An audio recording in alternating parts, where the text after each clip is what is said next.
बोलिए शंकर भगवान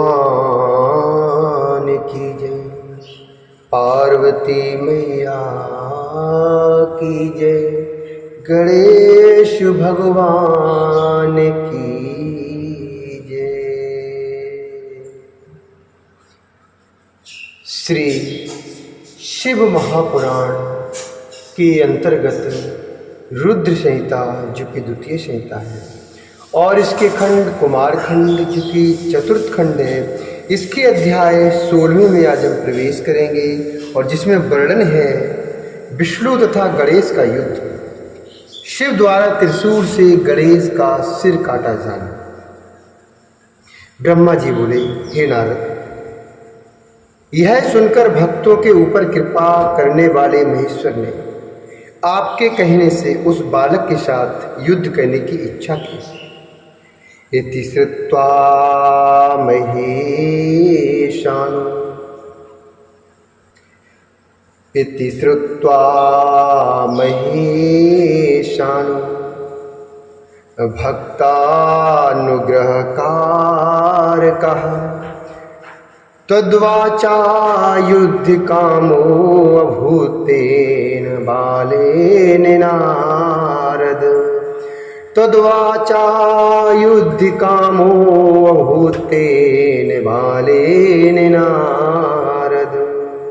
विष्णुमाहूय समन्त्रे बलेन महतायुतः शामरः सम्मुखस्तस्याप्य भूदेव वस्त्रलोचनः, भूदेव वस्त्रलोचनः। ब्रह्मा जी बोले, हे नारद, यह सुनकर भक्तों के ऊपर कृपा करने वाले महेश्वर ने आपके कहने से उस बालक के साथ युद्ध करने की इच्छा की। भगवान त्रिलोचन विष्णु को बुलाकर उनसे मंत्रणा कर एक बहुत बड़ी सेना से युक्त होकर देवताओं के सहित उस गणेश के सम्मुख उपस्थित हुए। उस समय सर्वप्रथम शिव की शुभ दृष्टि से देखे गए महाबलवान देवता महान उत्साह वाले शिव जी के चरण कमलों का ध्यान करके उसके साथ युद्ध में प्रवृत्त हुए। महाबलवान एवं अत्यंत पराक्रमशील भगवान विष्णु उस बालक से युद्ध करने लगे। तब महादेवी के द्वारा दिए गए आयुध से युक्त वह शिव स्वरूप वीर बालक गणेश भी श्रेष्ठ देवताओं को लाठी से मारने लगा। शक्ति के द्वारा प्रदत्त महान बल वाला वह सहसा विष्णु पर भी प्रहार करने लगा। हे मुनि, उसकी लाठी के प्रहार से विष्णु सहित समस्त देवताओं के बल कुंठित हो गए और वे युद्ध से परांगमुख हो गए। हे मुनि, शिव जी भी अपनी सेना के सहित बहुत काल तक युद्ध कर उस बालक को महाभयंकर देखकर आश्चर्यचकित हो गए। इसे छल से ही मारा जा सकता है, अन्यथा नहीं मारा जा सकता है।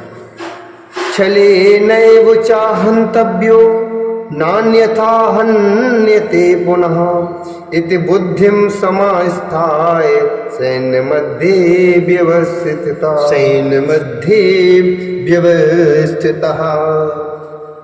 इसे छल से ही मारा जा सकता है, अन्यथा नहीं मारा जा सकता है। ऐसा विचार कर शिवजी सेनाओं के बीच में स्थित हो गए। उस समय निर्गुण एवं सगुण रूप वाले भगवान शंकर को तथा विष्णु को युद्ध भूमि में उपस्थित देखकर सभी देवता तथा शिवगण अत्यधिक हर्षित हुए और वे सब आपस में मिलकर प्रेम पूर्वक उत्सव मनाने लगे। तब महाशक्ति के पुत्र वीर गणेश ने बड़ी बहादुरी के साथ सर्वप्रथम अपनी लाठी से सबको सुख देने वाले विष्णु की पूजा की, अर्थात उन पर प्रहार किया। विष्णु ने शिव जी से कहा, अहम चमोहयिष्यामि हन्यताम च त्वया विभो, छलं विना न बध्योऽयं तामसोऽयं दुरासदः, तामसोऽयं दुरासदः। विष्णु ने शिव जी से कहा, यह बालक बड़ा तामसी है। विष्णु ने शिव जी से कहा, यह बालक बड़ा तामसी है और युद्ध में दुराधर्ष है। बिना छल के इसे नहीं मारा जा सकता। अतः हे विभो, मैं इसे मोहित करता हूँ और आप इसका वध कीजिए। इस प्रकार की बुद्धि करके तथा शिव से मंत्रणा करके और शिव की आज्ञा प्राप्त कर विष्णु जी अर्थात गणेश को मोहपरायण करने में संलग्न हो गए। हे मुने, विष्णु को वैसा देखकर वे दोनों शक्तियां गणेश को अपनी अपनी शक्ति समर्पित कर वही अंतर ध्यान हो गई। तब उन दोनों शक्तियों के लीन हो जाने पर महाबलवान गणेश ने जहां विष्णु स्वयं स्थित थे वहीं पर अपना परिघ फेंका। विष्णु ने अपने प्रभु भक्त वत्सल महेश्वर का स्मरण कर यत्न करके उस परिघ की गति को विफल कर दिया। तब एक ओर से उसके मुख को देखकर अत्यंत कुपित हुए शिवजी भी अपना त्रिशूल लेकर युद्ध की इच्छा से वहां आ गए। तब वीर तथा महाबली शिवापुत्र ने अपने हाथों में त्रिशूल लेकर मारने की इच्छा से आए हुए महेश्वर शिव को देखा। तब वीर तथा महाबली शिवापुत्र ने हाथ में त्रिशूल लेकर मारने की इच्छा से आए हुए महेश्वर को देखा, अर्थात महेश्वर शिव जी को देखा। तब अपनी माता के चरण कमलों का स्मरण करके शिवा की शक्ति से प्रवर्धित होकर उस महावीर गणेश ने शक्ति से उनके हाथ पर प्रहार किया। तब परमात्मा शिव के हाथ से त्रिशूल गिर पड़ा। यह देखकर उत्तम लीला करने वाले शिव ने अपना पिनाक नामक धनुष उठा लिया। गणेश्वर ने अपने परिघ से उस धनुष को भूमि पर गिरा दिया और परिघ के 5 प्रहारों से उनके 5 हाथों को घायल कर दिया। तब शंकर ने त्रिशूल ग्रहण किया और लौकिक गति प्रदर्शित करते हुए वे अपने मन में कहने लगे, हो इस समय जब मुझे महान क्लेश प्राप्त हुआ तब गणों की क्या दशा हुई होगी। इसी बीच शक्ति के द्वारा दिए गए बल से युक्त वीर गणेश ने गणों से देवताओं को परिघ से मारा। तब परिघ के प्रहार से आहत गण सहित सभी देवता 10 दिशाओं में भाग गए और अद्भुत प्रहार करने वाले उस बालक के सामने कोई भी ठहर न सका। विष्णु भी उस गण को देखकर बोले, यह धन्य महाबलवान महावीर महासूर तथा रणप्रिय योद्धा है। मैंने बहुत से देवता दानव दैत्य यक्ष गंधर्व एवं राक्षसों को देखा है, किंतु संपूर्ण त्रिलोकी में तेज रूप गुण एवं शौर्यादि में इसकी बराबरी कोई नहीं कर सकता। विष्णु इस प्रकार कह ही रहे थे कि शिवापुत्र गणेश ने अपना परिघ घुमाते हुए विष्णु पर फेंका। तब विष्णु ने भी चक्र लेकर शिव जी के चरण कमल का ध्यान करके उस चक्र से परिघ के टुकड़े टुकड़े कर दिए। गणेश्वर ने उस परिघ के टुकड़े टुकड़े को लेकर विष्णु पर प्रहार किया। तब गरुड़ पक्षी ने उसे पकड़कर विफल बना दिया।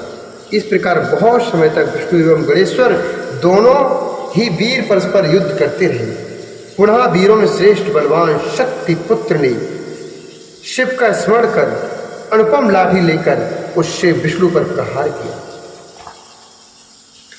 विष्णु उस प्रहार को सहन करने में असमर्थ होकर पृथ्वी पर गिर पड़े और पुनः शीघ्रता से उठकर उस शिवापुत्र से संग्राम करने लगे।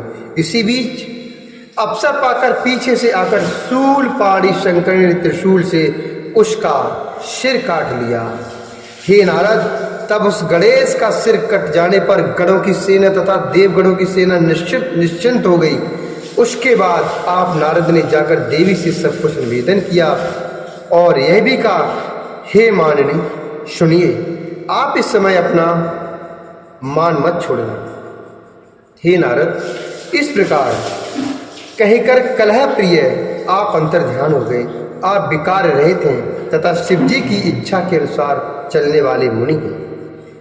इति श्री शिव महापुराणे द्वितीयाम रुद्र संहितायाम चतुर्थे कुमार खंडे गणेश युद्धो गणेश शिरच्छेदन वर्णनम नाम षोडशोऽध्याय। इस प्रकार श्री शिव महापुराण के अंतर्गत द्वितीय रुद्र संहिता के चतुर्थ कुमार खंड में गणेश युद्ध गणेश शिरच्छेदन वर्णन नामक 16वां अध्याय पूर्ण हुआ। बोले शंकर भगवान की जय, गणेश भगवान की जय, मैया पार्वती की